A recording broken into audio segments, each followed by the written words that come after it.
So you can't fill everybody's cup. It's impossible. You didn't listen to the second part, because the second part of that is that your job is to empty your cup every day.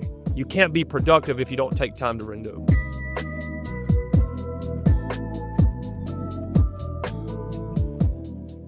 Joe Pettit, how are you doing, my man? Feeling fantastic, man. It's a good day.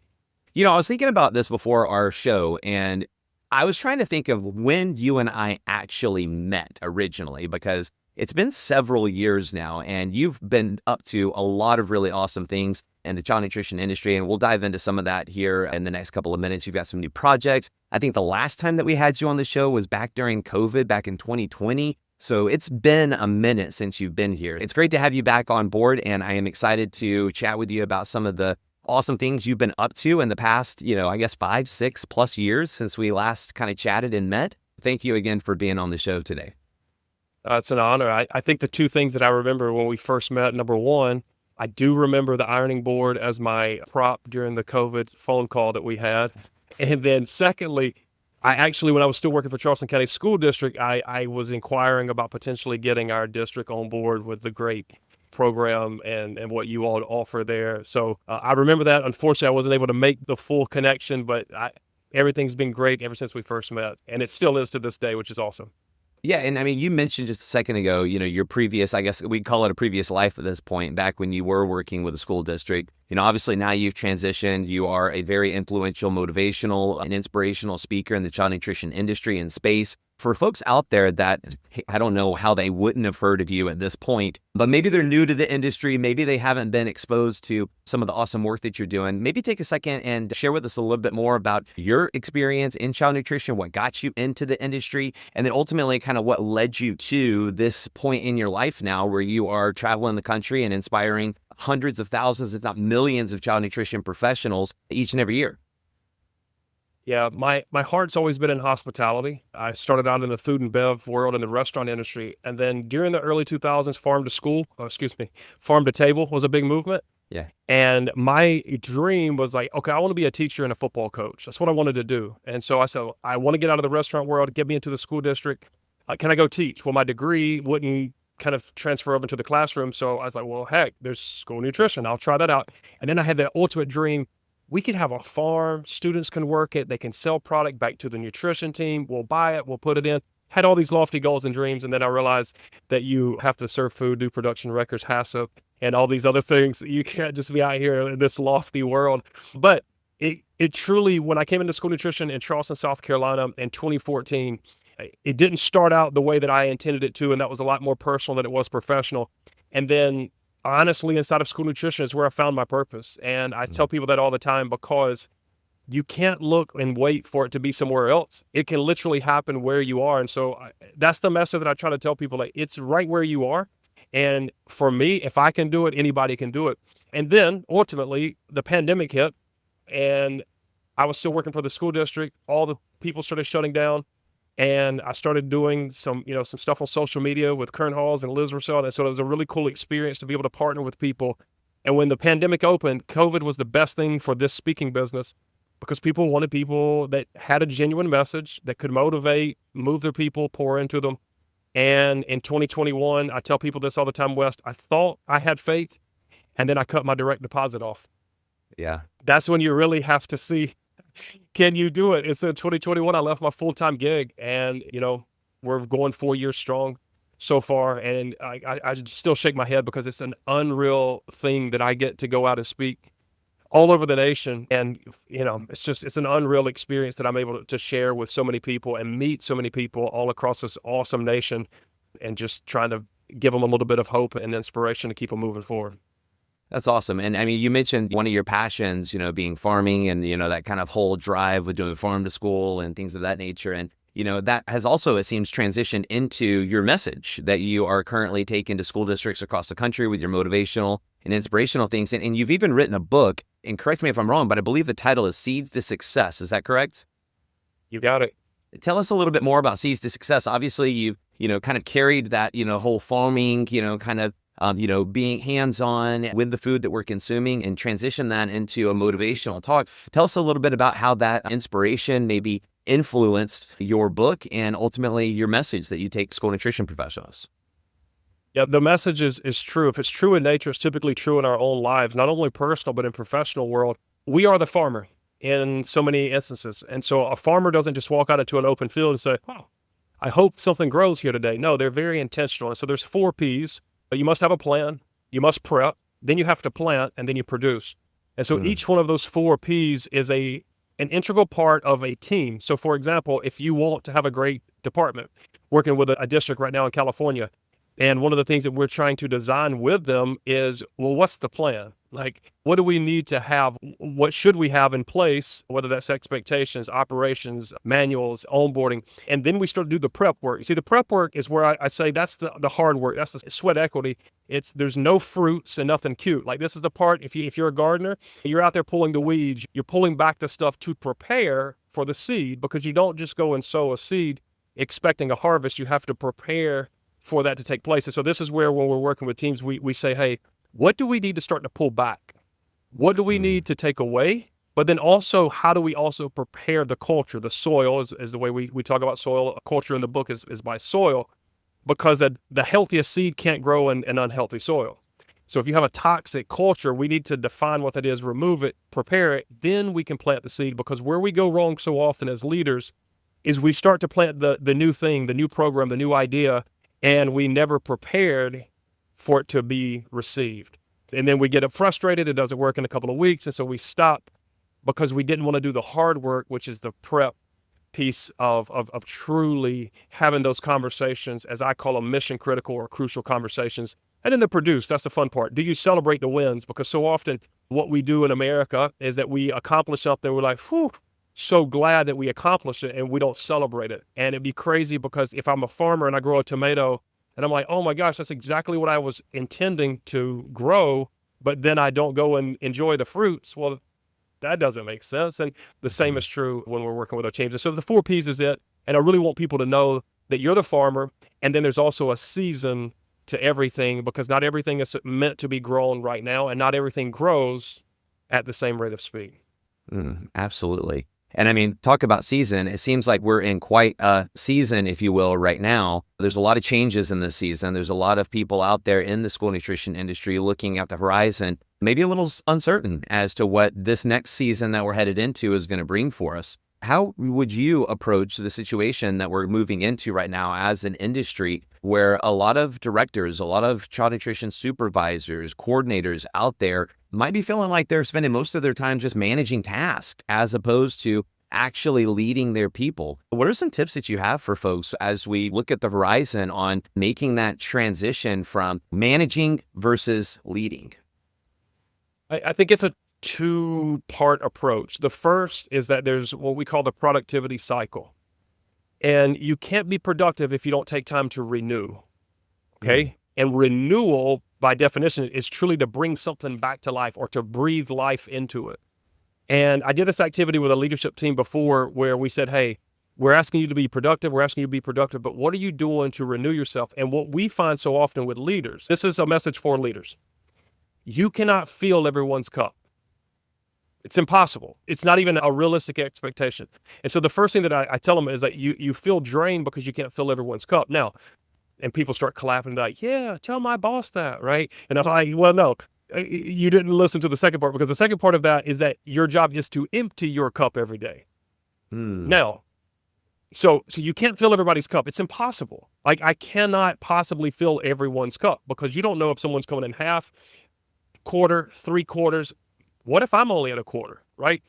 So what I tell people is that as a leader, your job is to connect them with resources. So although you cannot fill everyone's cup, I know someone who can help where I may not have enough left in me.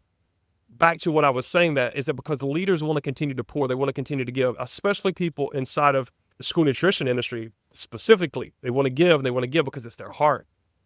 Well, you can't be productive if you don't take time to renew. And so we was doing this with a leadership team. And Wes, like, this isn't like, I tell people, don't get so deep on this, okay? Literally, like, what is something that brings you life? Like, what is something that refreshes you? For me, I live towards the coast. I love to go to the beach. If I get to the beach, even if it's cold, if I can just see it and sit in the presence, it's like, whoa, I needed that. Or maybe it's taking a walk. Or for me, it's getting out in the garden. So this lady was doing this, and she shared a story that honestly, for her, she felt depleted, not only professionally, but then personally, because she's like, I'm leading people, but she lost her husband, unfortunately. And then she got remarried. And then a couple of years, she lost another one. That's an earthquake event, like that shattering. Yeah.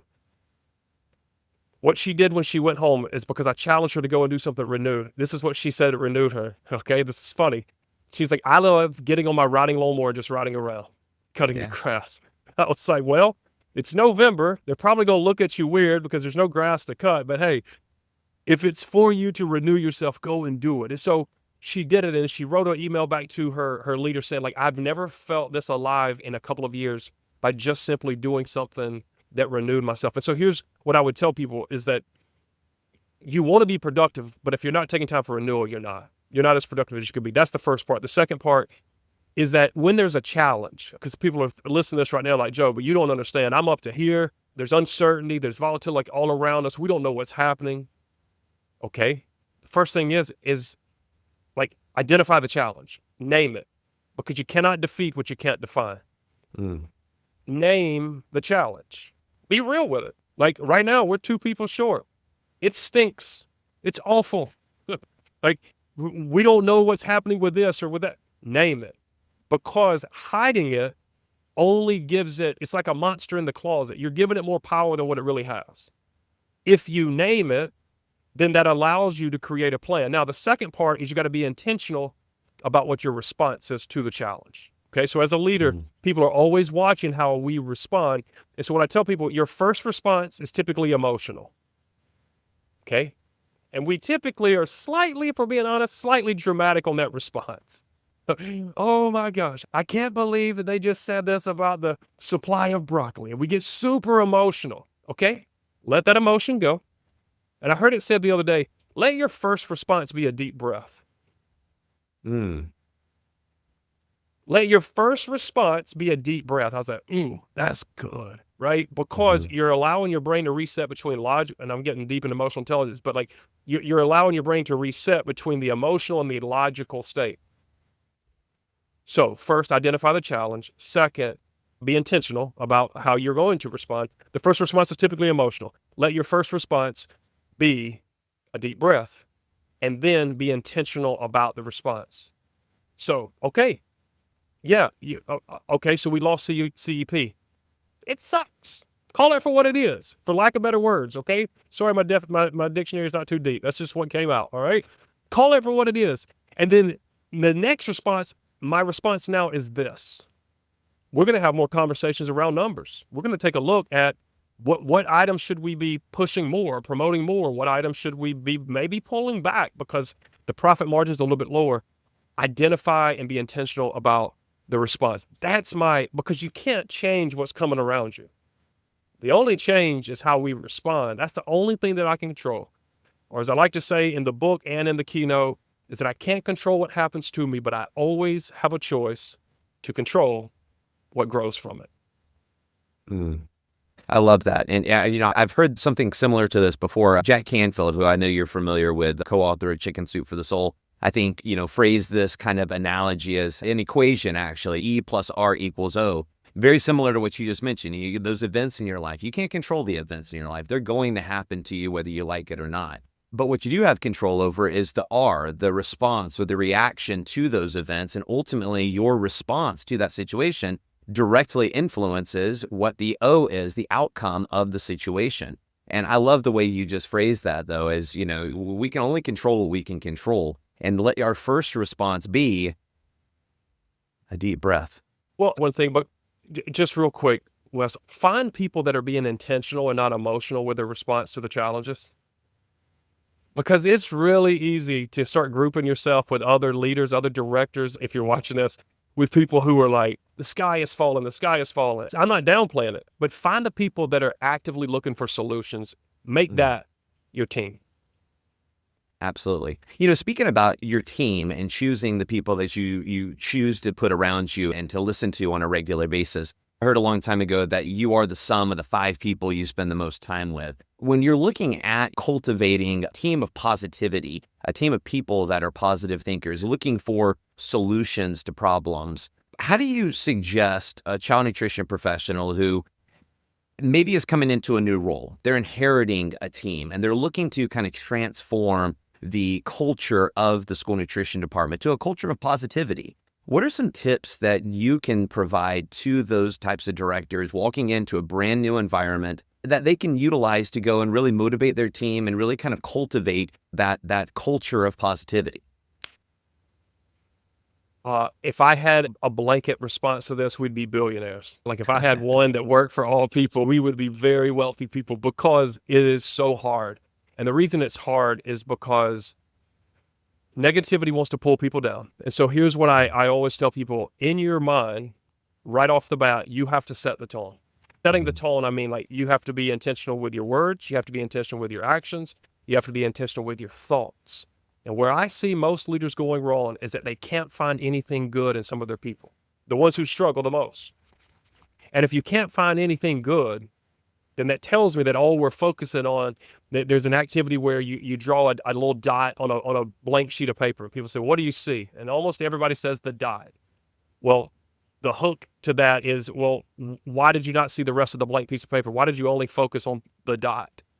Because, the old saying goes, the squeaky wheel is the one that gets the grease. Well, the same is true with the negativity. Negativity breeds. And unfortunately, it's all too common, not only in our industry, but when I speak to leaders outside of, school nutrition and others. Like I always say, anywhere you put people together, it's going to be a very difficult thing to shift someone. The key is, how do you get people to start to create the momentum? And so what I tell people is, like, the best you can, be intentional about your thoughts, your words, and your actions. The next thing is start to identify who are your top performers, your middle performers, and your bottom performers. And I don't mean that in like any other way than the way it sounds, right? 20%, 60%, and 20% is typically the way it's set up. You got a top 20, middle 60, and bottom 20. Go after the top 20. Find you some influencers that are inside of there that can help to get your message across, to create the momentum that you need to make it more positive. Because you are always going to fight resistance. Like, you're always going to fight resistance. But what I've learned is that when you have expectations and a standard, and you're always holding someone accountable to those standards, you are going to be more likely to help people find their role or find their way out. That sounds a little bit raw, a little bit harsh, but I want it to be so clear that this is the place for you, or it isn't. And where it would be great is if we could be like a football coach that takes over a program and you just fire everybody. Right? Like, you're fired, you're no good. You can tell you're negative. Like, no, we can't do that. And so what we have to do is to then begin to nurture what we're looking for. And so what I call this is pulling the weeds. You got to find the things, the thoughts, and the behaviors that are stopping your team from reaching its full potential, and identifying what those are. And then sometimes recognizing that maybe that person would be a great champion if you had a one-on-one conversation about what your expectations are, as opposed to the whole group. Because I have no problem also sitting down with a person who's very negative and trying to gain an understanding of why they feel that way. Because some people are doing it just to keep themselves safe, to be honest. Because for some people, they feel safer in their comfort. You mentioned nurturing the team and individuals within your organization, and you've actually been working on a new project, I believe, the Leadership Lab, where you've developed tools to help child nutrition directors, supervisors nurture their team with positivity, motivation, and tips and skills they can take back into their cafeterias. Tell us a little bit more about that new project that you're working on, and kind of what your vision and mission is behind that. Yeah, the vision is really to offer people a leadership development program done for you, Mm. right? And so what we say is that the leadership lab, the tagline is where leaders grow together. Because in the lab, if you remember back in school, you had your class for chemistry and then you had the lab. And the lab is where you actually got to put some of the things together. It was a requirement. You have your books, you have your thing, but they were going to put it together. And so in the lab is where what I want people to do is to come in the lab and walk away and people are like, wow, your team's really growing. They've developed, they've come stronger, retention's higher. I've noticed that your employee referrals are lower because we want to drive real results. What's been going on? Well, we've been in the lab. And as catchy and maybe cheesy as that sounds, the fact is, if you're not investing in your people on an ongoing, regular basis in their development, then they're falling behind more than getting ahead. I know this because at the time working in Charleston, we had 450 team members. And what we recognized very early on is that we must invest inside of our leaders. And so we did. We invested inside of our managers, and then we developed assistant managers, and then we did training managers. And so what we're trying to do here for people is that if you don't have what we had in Charleston and you're looking to support, because let's be for real, directors are busy, managers are busy, supervisors, whatever the size of your district is, whether you're, right now we have people in there, the districts of 9 schools to 54 schools, right? Or somewhere around 50 plus. And so the key is that I show up live 3 times a month. And I will go in and I will teach, and we go on 3 topics: leadership, teamwork, and communication. It's the 3 core, it's the pillars: leadership, teamwork, and communication. And I'm going to teach a session 3 times a month live. And if you can join the live, I think you get the most value out of joining live because you're able to get in the chat, you're able to ask questions, you're able to engage, interact, and no, it's not an AI talking head. It's literally me. And then if you can't, no worries. You got a replay and you get the post exam. We're putting together the resources, and these all meet CEU, the codes for your USDA training hours in the year.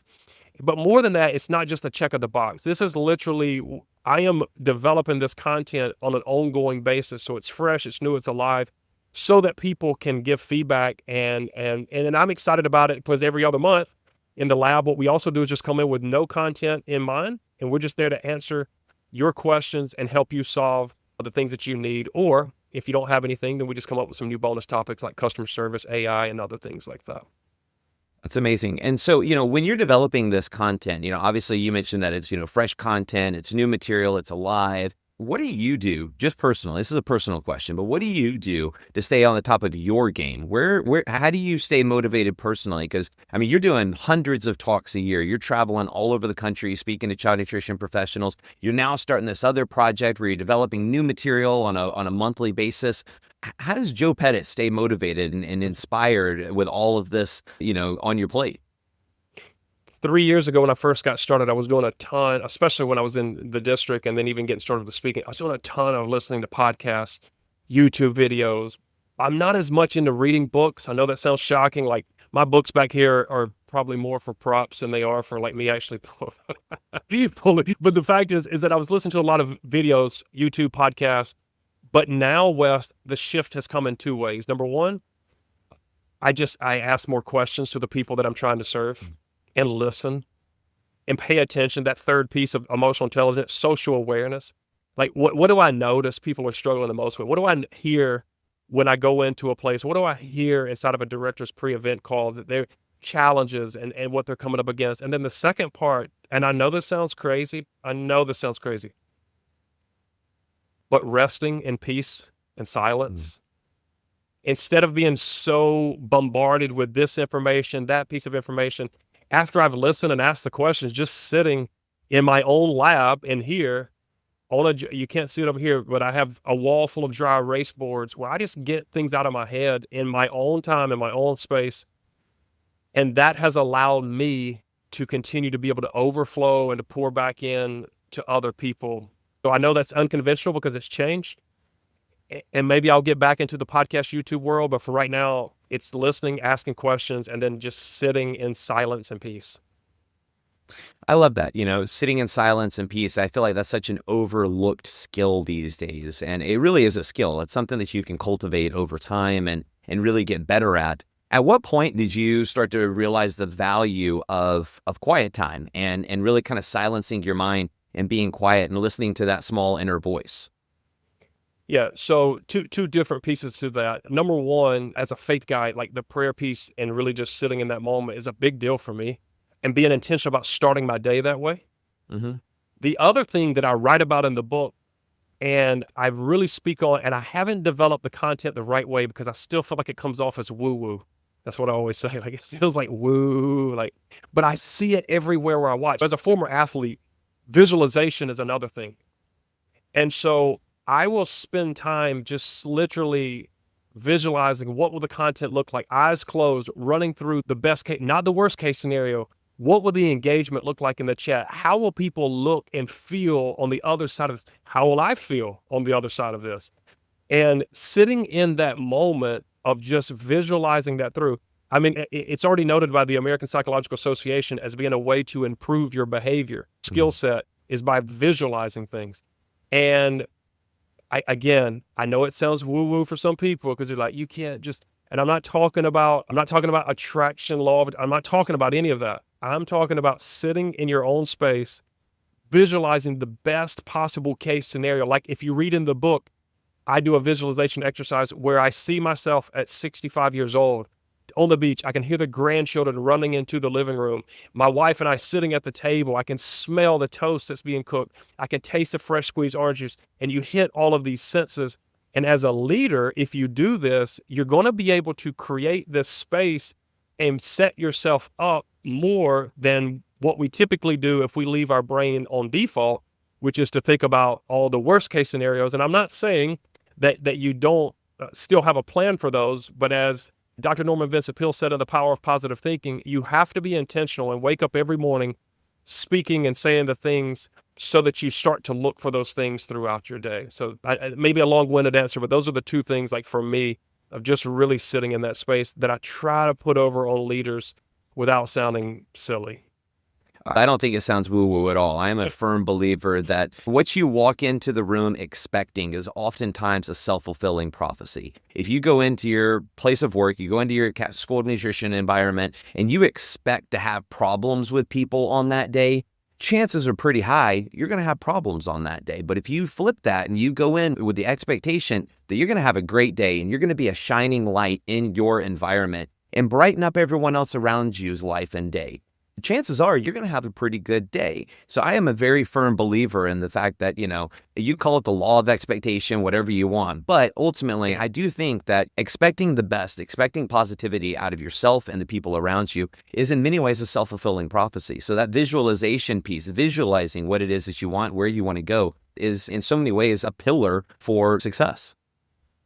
Yeah, and just to give that something, because I want to be very practical for people that are listening. So in the midst of all the challenges and all the changes and all the call outs and all the product shortages and new policies and sodium and all these other things that are happening all around you, take time to begin to visualize what success and what the good will be for you in the day to day. Because I do believe that's not only going to help you find those things, but I also believe it's going to help you with your mental health and your sanity as well. Now, I know you've got the project of the Leadership Lab that you're actively working on. First off, where can people find information about the Leadership Lab, and how can they get more information about that from you? Yeah, so the best thing to do is to go to joepettitinspires.com. That's JOEPETTIT, or go to newleafleadership.com, and you can find more information at either one of those. Just send a demo to book a demo there, or send an email through the website, and be happy to get you signed up to just take a look at what it looks like, because with your help and assistance is also being able to not only have this easy for you to access, it's literally a couple of clicks. You can log in, simple for the people that are there. It's not just for your leaders. Honestly, I think the lessons are for anyone, to be completely honest. We call it the Leadership Lab. But then once you're in there, you will see in the demo that you're going to be able to run your reports. You're going to be able to see the content calendar. You get everything that you need to get real, raw leadership development. I'm not teaching go to West for the stuff that matters on the other side. And then for the leadership side, you come on over and we'll talk out what it looks like for if you're really trying to grow and develop and invest in your leaders for a very small fee compared to having a leadership trainer on your staff. Absolutely. So we'll get all of that information from you. We'll put it in the show notes so people know how to easily get a hold of you and find more information about the Leadership Lab. If anyone wants to book Joe to speak, we'll put that information in there as well so you know how to get a hold of him to come and inspire your group in person. One final question for you, not to put you on the spot, but are we getting another book anytime soon, Joe? So the Leadership Lab is first, and that is up and running. And I'm so proud. Like, I love the Leadership Lab. I wasn't sure how I was going to like the whole virtual stuff, but by having the live, it allows me to still engage with people. And that makes me so excited.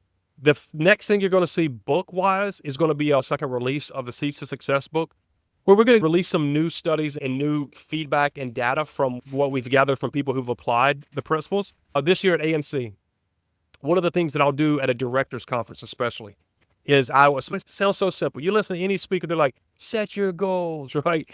But it's true.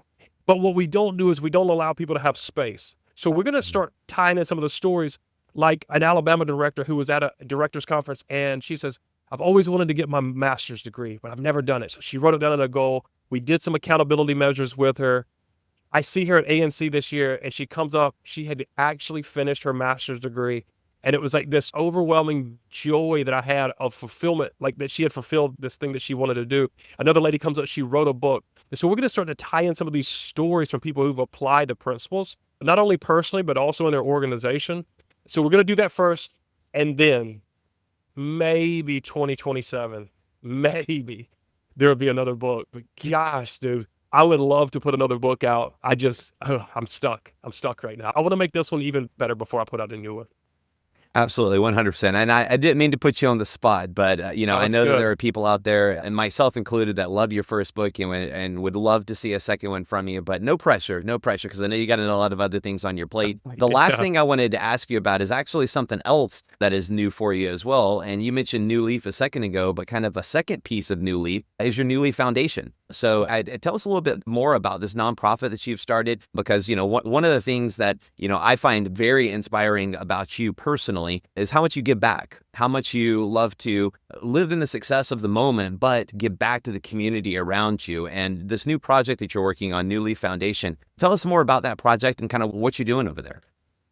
So as I mentioned earlier in this interview, that my goal and dream back in 2013, 2014, when I came into the school nutrition world, was to have a farm and to be able to, to teach how to not only grow food, but also how to grow as people and as leaders. And all of that hasn't been able to come to fruition. I had this, this dream a couple of years back. Well, how do we give back? Because I was given a second chance at life, and I believe that we all believe that others deserve a second chance. And so to turn over a new leaf literally comes from when the pages and books were called leaves. And so if you turn over a new leaf, you're looking at something in a different light, typically more positive. It's almost like saying, hey, I'm going to think, I'm going to behave, I'm going to do something differently. And so the idea around the New Leaf Farm came up because we want to create a space where farmers, single parents, and recovering addicts, because those three groups are very personal to me, are able to turn over a new leaf in life. Of course, anybody else can come out, okay?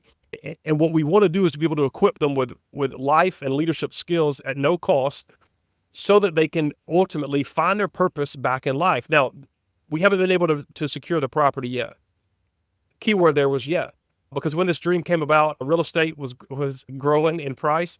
And I do know, and I do believe that this is going to be happening at some time soon. Here's what we were able to do is through a nonprofit farm called Growing Minds Educational Farm, we were able to host a New Leaf Leadership Summit, which was a phenomenal event for 2 days. People from all across the nation, industry, school directors, came out onto the farm where we did so me and Farmer Katie, it's just what I call her. I mean, her name is Katie, but I call her Farmer Katie.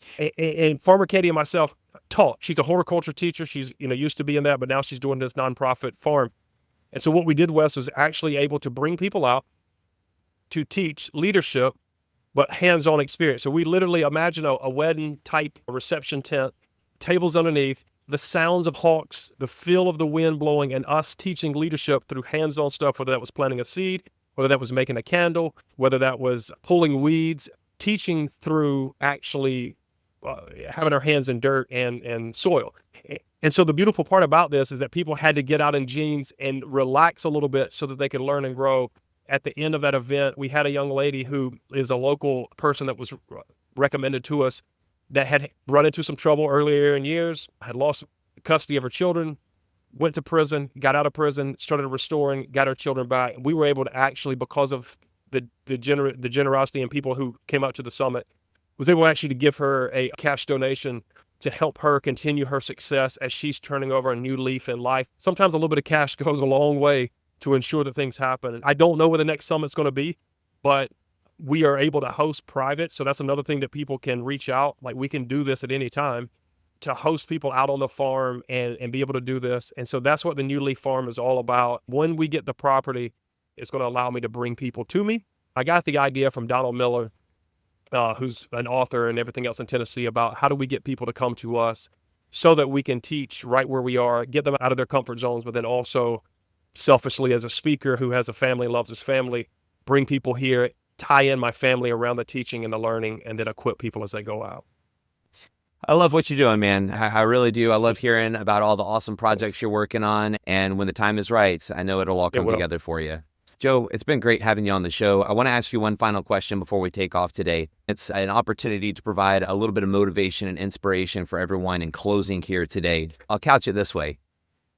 If you had a billboard on the side of the freeway, you could put anything on this billboard for every single person to see each and every day when they're driving to and from work, what would Joe Pettit's billboard say?